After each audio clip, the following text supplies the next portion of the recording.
Autolite and its 96,000 dealers bring you Mr. Cornel Wilde in a story taken from life. Tonight's presentation of Suspense.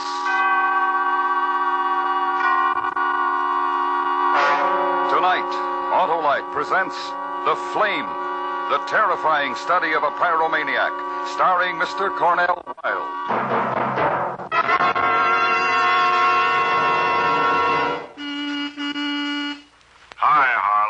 Well, strip my clutch. It's Oscar, the orating auto. Where are you going, Oscar? To see my Autolite spark plug dealer, Harlow.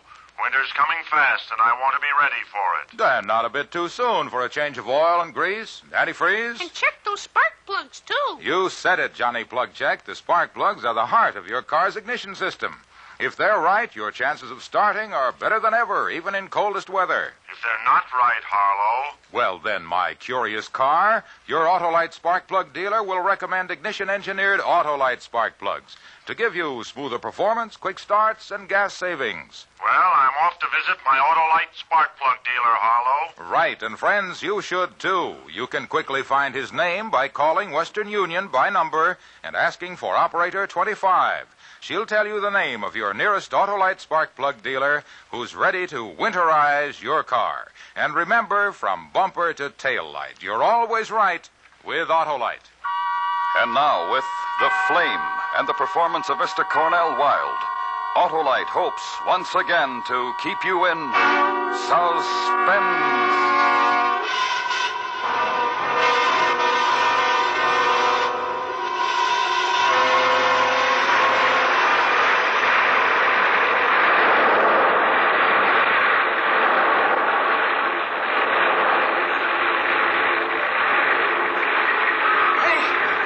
That's a big one. What a monster. Yeah, still a lot of people left in the building. Yeah, started on the ground floor, huh? I guess so. I don't know. I just got here.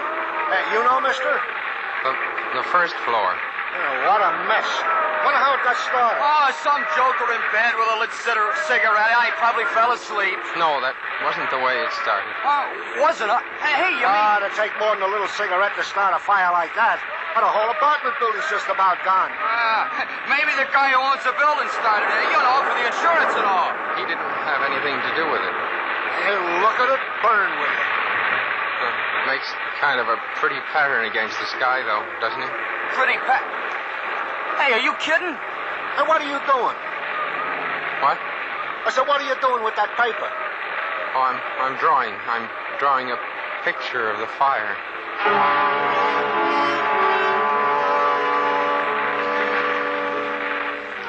The big, heavy man in the turtleneck sweater got flushed in the face.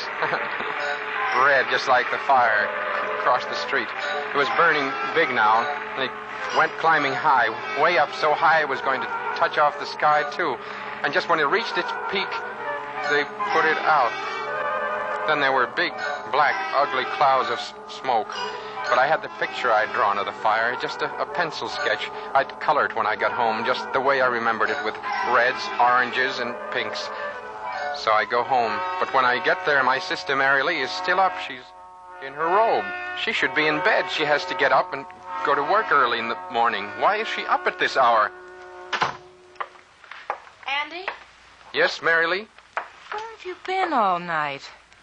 I had supper ready. You promised me you'd be home. What happened? Andy, just don't stand there. I asked you what happened. Nothing happened. I just went for a walk.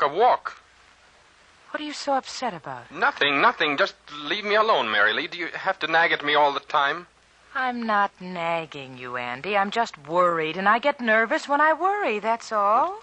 Forget it. I'm home, and I'm all right, so don't worry yourself anymore, okay? Okay, Andy. Wait a minute. I wanted to ask you for a big favor. Well, can't you ask me tomorrow morning, Mary Lee? I'm awful tired. You know Mr. Boyajian, the dry goods store man, Andy? Well, sure I know. I'm one of my favorite people. What about him? This morning they took his wife to the hospital. Oh, to the hospital? What for? She's sick, very sick, Andy. Tonight on the way home from work, Mr. Boyajian stopped me and asked me if I'd talk to you about helping him. Well, help him out? Sure, I will, but how? Well, he may have to spend some time at the hospital with her. He doesn't have anybody he can leave in the shop to take care of it. He thought maybe you'd help him out, Andy. Well, that'd be all right with me, Mary Lee, but I don't know anything about the dry goods business. It isn't hard, Andy. I told him I thought you wouldn't mind at all. Besides, it'll give you a little something to do to keep you busy. You won't have to... Go ahead, say it. You won't have to roam the streets like a bum, just like Pa used to yell at me. All right, I like Mr. Boyajan, Merrily. I'll watch his store for him.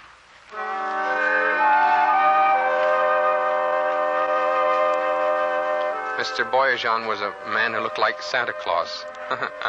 He had small eyes and big red cheeks. He laughed all the time, and when he laughed, his small eyes got big and they twinkled just like the stars.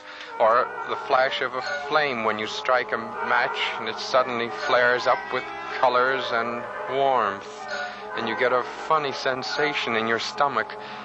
That was Mr. Boyajan, the man who owned the dry goods store on Union Street. The following morning, Mr. Boyajan wasn't laughing, and there was no twinkle in his eyes. He looked sad sitting behind the counter.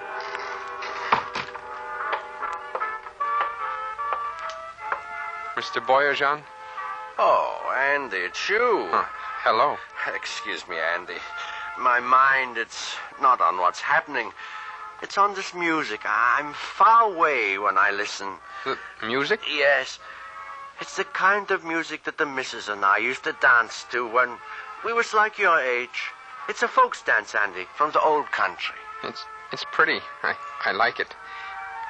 Mr. Boyajan, about your wife, I'm sorry she's sick. You're sorry?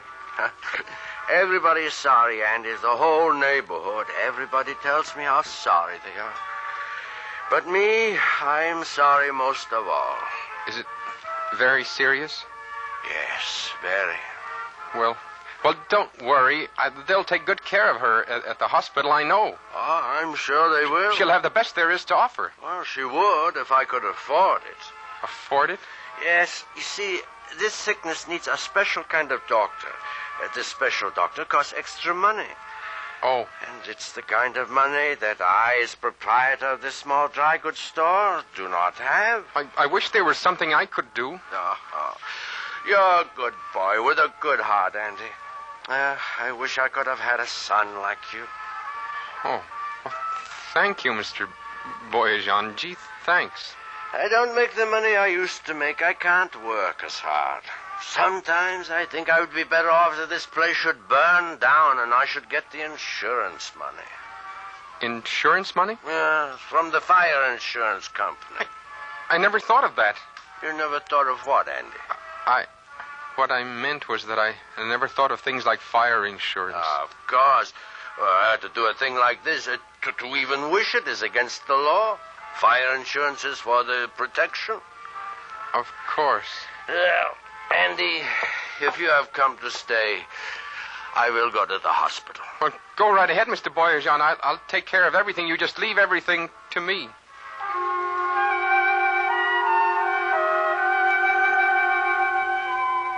Mr. Boyajan looked so sad and tired as he walked out the door. Why did there have to be terrible things like this in the world? Why couldn't everything be beautiful and good? Beautiful and good like a nice big fire. Clean, warm, burning all the evil and hurt. It was so simple. I had to laugh. I decided I'd use the plumber's candle and the celluloid. That way all of the evidence would be destroyed and there'd be no way of investigating the claim. I started to get excited about it. I bought what I needed and went home. I got out Mary Lee's cake tin, went in my room and started to experiment.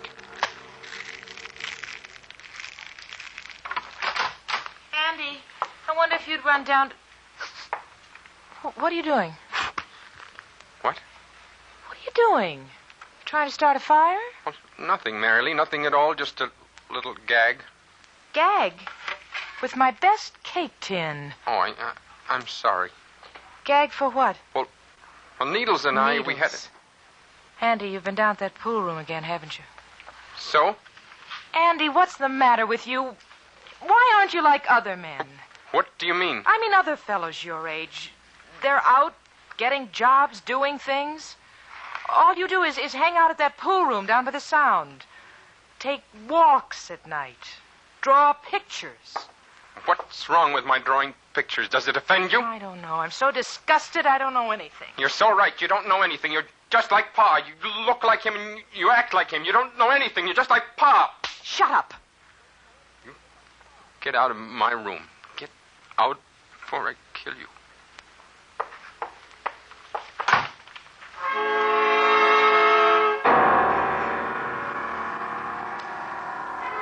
I took a long walk. I thought about leaving Mary Lee, going away, but I remembered that I had no place to go. I found myself down by the shipping piers. I noticed a small barge loaded with crates of some kind, wooden crates. It looked beautiful. The red flames licking against blue sky and blue waters. I felt better now. I started for home. I began to make plans for Mr. Boyajan's store. I had the equipment, but I needed his key. I had to get his key without him suspecting a thing. It wouldn't be good for Mr. Boyajan to know what I was going to do. He might try to stop me. I was sure he didn't like fires as much as I did. The next afternoon in the store, just before I was ready to leave, I asked him about the key. Key, Andy? Yes, Mr. Boyajan. But a key what for, Andy? Well, I thought that maybe tomorrow morning you'd like to go over to the hospital earlier. I could open up the store for you. Oh, Andy, already you have done so much for me. It's nice. No trouble at all. Believe me, Mr. Boyajan, no trouble at all. I'd be happy to do it. You know, to tell the truth, I would like to get over a little earlier. I certainly would. Well, Andy, like I said before, you are such a good boy. There never was such a good boy with a big heart. Huh. Well, you're the only person who's ever said that to me, Mr. Boyajan. This I know is a joke you tell on me. Here. I will give you Mrs. Boyajan's key. Now, how is that? Oh, fine, and don't you worry about a thing. I'll sell out tomorrow. I'll make you lots of money.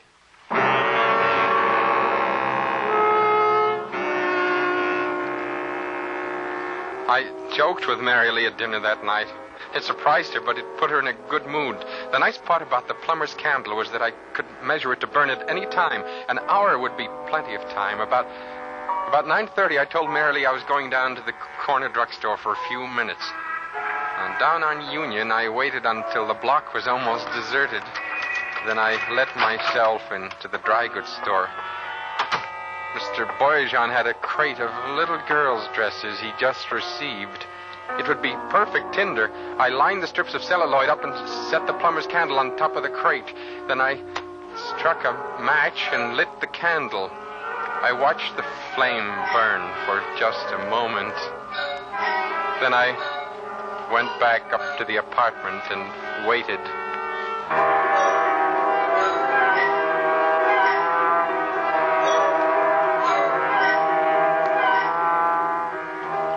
Mary Lee was darning some socks. I sat for almost an hour coloring my pictures, getting nervous. And when it was time, I asked Mary Lee to go get some ice cream with me. When we got down to the street... Mary Lee, look, it's a fire. What? Come on. What? Andy, I hate fires. I hope it's a false alarm. No, it's not false. Look, there's smoke, plenty of smoke. Hey, there it is, Mary Lee. There it is, right over there. Andy! Andy, it's Mr. Boyajan's dry goods store. Well, for heaven's sakes, what do you know, Mr. Boyajan's dry goods store? Oh, isn't that terrible? Poor Mr. Boyajan. He hasn't got enough trouble as it is. Don't feel sorry for him, Mary Lee. He's got insurance. I know, but... How'd you know? Oh, we got to talking the other day. He told me about it. Hey, Andy, what'd he say? Hot one, huh? Oh, hello, Needles. Yeah, real hot. Andy, who's that they're carrying out? The old man. Mr. Boyajan? Yeah, somebody said he was passing by on his way home. He saw the fire and rushed inside to try to put it out. Crazy thing to do. Is he... Oh, no. Look at those flames. Look up at the sky, would you? Just like a torch. Just like a torch. It's beautiful.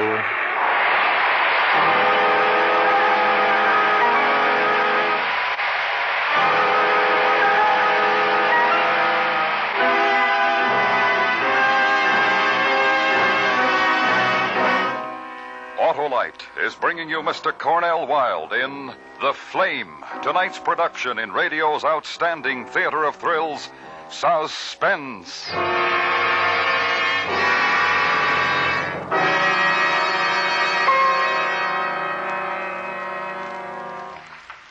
Harlow, I'm really set for cold weather now. Ah, winterized by your Autolite spark plug dealer, eh, Oscar? Yep.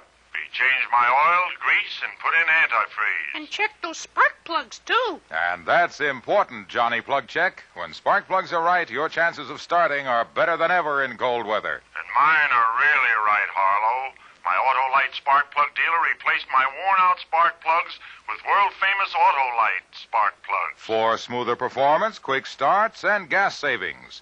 Autolite spark plugs are ignition engineered and used as original factory equipment on many leading makes of our finest cars. So, friends, get your car winterized now. And check those spark plugs, too. Right, Johnny. And your neighborhood Autolite spark plug dealer is the only one with the exclusive Autolite plug check indicator to tell you instantly if your spark plugs are right for your type of driving. And he's the only one who can offer you a choice of standard or resistor type, ignition-engineered Autolite spark plugs. Remember, from bumper to tail light, you're always right with Autolite. And now, Autolite brings back to our Hollywood soundstage Mr. Cornel Wilde in Elliott Lewis's production of The Flame, a dramatic report well calculated to keep you in suspense.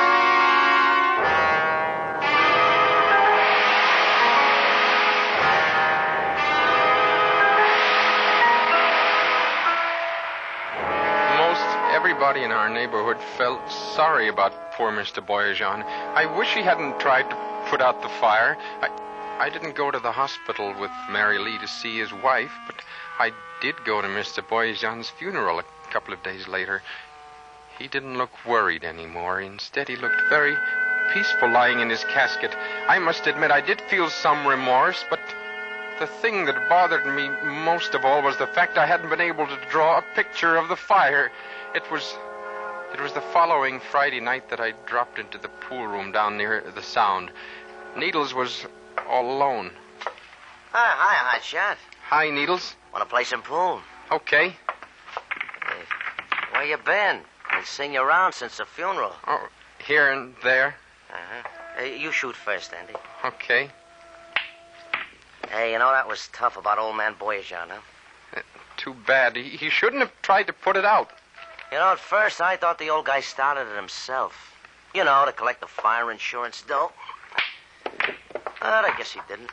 Mrs. Boyajian will get the money, though, won't she? Oh, you never could tell. There were some fire insurance coppers around a couple of days ago asking questions. They'll investigate before they pay off. Hey, it's your shot. Huh?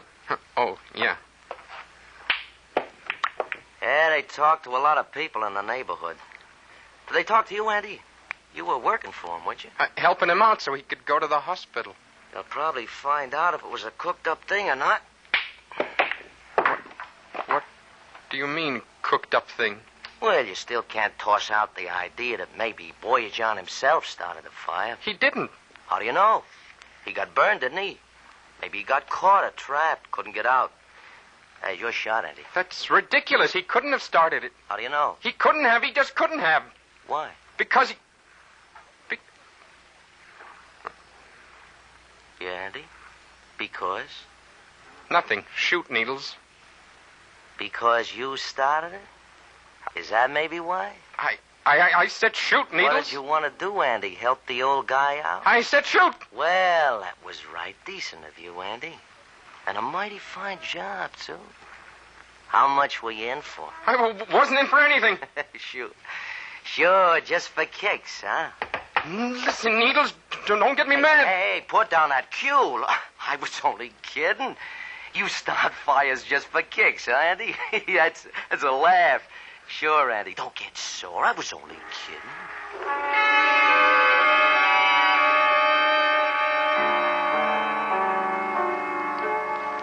Needles was the type of guy that got into all kinds of trouble. I wish he didn't get on my nerves so much. When I got home later and opened the door to the apartment, I suddenly got a funny feeling. I didn't know what it was, but I was sure it had something to do with the man who was sitting in the living room with my sister. And when she introduced him as Inspector Shapiro of the fire insurance company, I knew why I had the strange feeling in my stomach. He's investigating about the fire in Mr. Boyajian's store, Andy. Oh, Mr. Boyajian was one of my very best friends. I was very sorry about... I understand. I went to the funeral. Before we can pay Mrs. Boyajian the money she has coming, I have to make sure the fire wasn't started purposely. Purposely? He means somebody did it just to collect the money. Oh. So far, we haven't been able to learn how it was started. I see. Andy, the night of the fire, where were you? I can answer that, Inspector. He was right here in this room with me. I see. I remember. I was darning some socks, and Andy was drawing. Oh, Mary Lee, he doesn't want to hear about that. He loves to draw. You want to be an artist? Well, no, I just like to draw. I see. You worked for Mr. Boyajian while his wife was in the hospital. At least that's what your sister told me. I did it to help him out, Inspector Shapiro. I didn't do it for the money. Did anyone come in while you were there? Someone who may have talked to him? Inspector Shapiro, if you're trying to prove that Mr. Boyajian started that fire himself, you're wrong. He wasn't that kind of man. I know he didn't start the fire. I guess you're a blind alley for us, too. I'd hoped you'd be able to shed some light on the case. I'm sorry, but believe me, Inspector, when I tell you Mr. Boyajian didn't start that fire. For one thing, would a man burn himself up in a fire he starts? That'd be a crazy thing to do, wouldn't it? Yes, Andy. Definitely a crazy thing to do.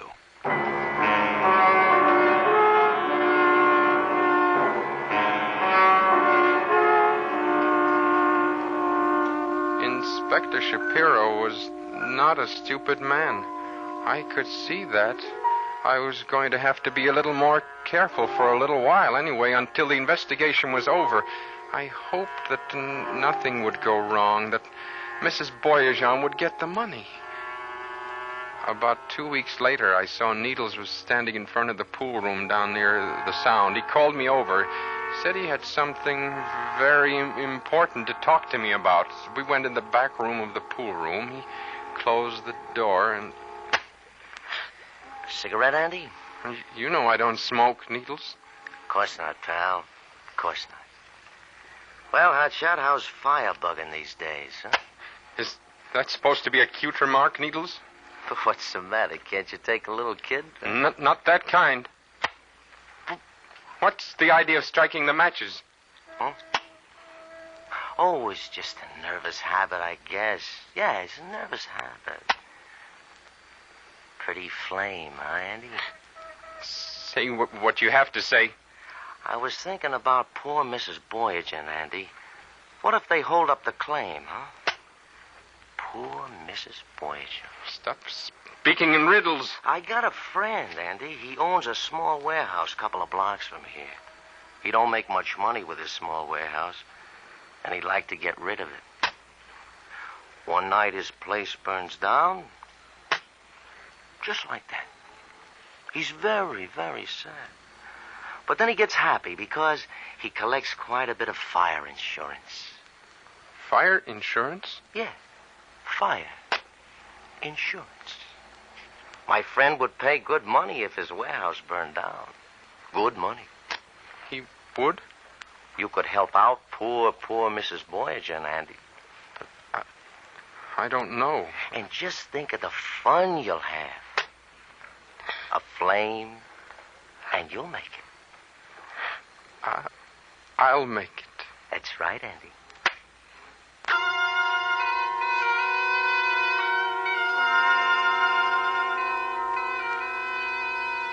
Next Friday night seemed like a very long way off. A couple of times I wanted to go for walks, but then I kept thinking about the big one I was going to make on Friday night, and I decided not to go for any walks. I got some money from Needles and bought all the stuff I needed, the celluloid and the plumber's candles. I met Needles' friend on Thursday. He took me on a tour of the warehouse. It was a 3-story building. When I finished going through it, I decided it would be best to start 2 fires on the 3rd floor and 1 on the 1st. When I got home, I let myself in, but I didn't close the door because I heard voices coming from my room. It was Mary Lee in a voice that gave me a funny feeling.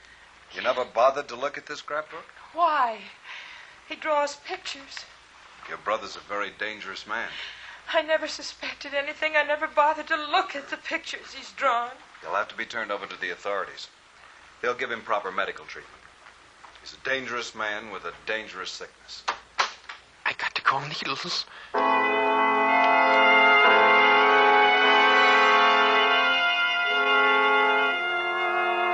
I had to act now and act fast. I called Needles and told him we had to burn his friend's warehouse tonight.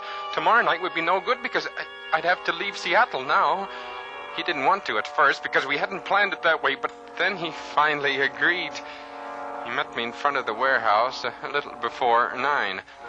I set 2 fires up on the 3rd floor, and then we went down to the 1st, and I started another one. Come on. No, wait. Let's watch it for a while. Are you crazy? This place is gonna go up like a tinderbox. We're liable to get caught. I said I want to watch it for a while. I'm going to draw a picture. Oh, you're loony as a nut. Come on, Andy. Let's get out of here. Well, you go ahead, Needles. I'll be along in a little while. Come on, Andy. Come on. Don't be crazy. I'm glad I brought my pencil and pad with me. I think this is going to be a beautiful one.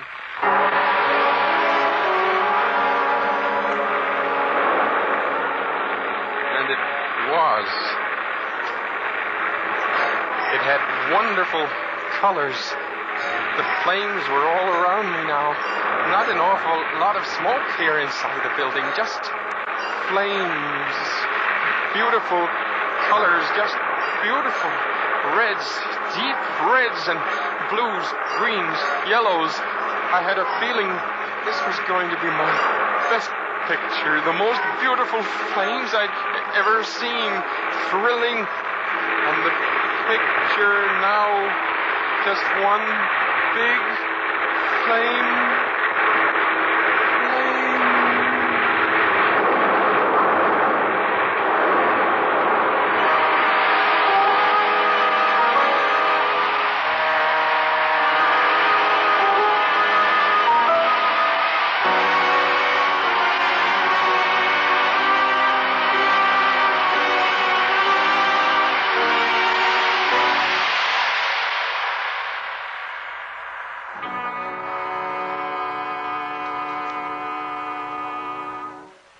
Suspense. Presented by Autolite. Tonight's star, Mr. Cornel Wilde. And here he is once again, Mr. Wilde. A splendid and convincing performance, Cornell. Well, thank you, Harlow, and thanks to Autolite. Yes, thanks to Autolite for many things. Smoother performance, quick starts, and gas savings. Harlow, you're wonderful. You always have something to say about Autolite. Well, of course, because Autolite makes over 400 products for cars, trucks, tractors, planes, and boats, including the world-famous Autolite Stay Full battery, automotive wire and cable, and many more. Well, no wonder you always have the right thing to say, Harlow. Cornell, from bumper to tail light, you're always right with Autolite.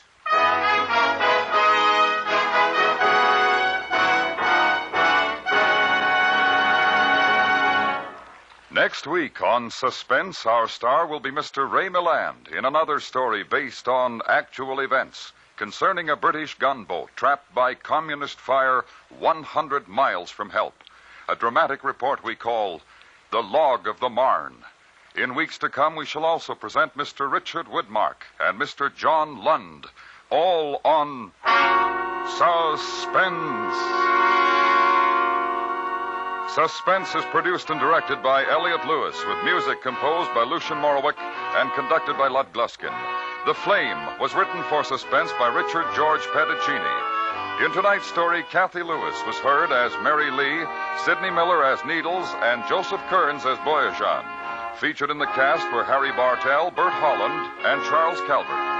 Cornel Wilde will soon be seen starring in the Cecil B. DeMille production, The Greatest Show on Earth. And remember, next week on Suspense, Mr. Ray Milland in another story based on actual events. A dramatic report we call The Log of the Marne. For the location location of your nearest Autolite battery or spark plug dealer or your nearest authorized Autolite service station, phone Western Union by number and ask for Operator 25. Switch to Autolite. Good night.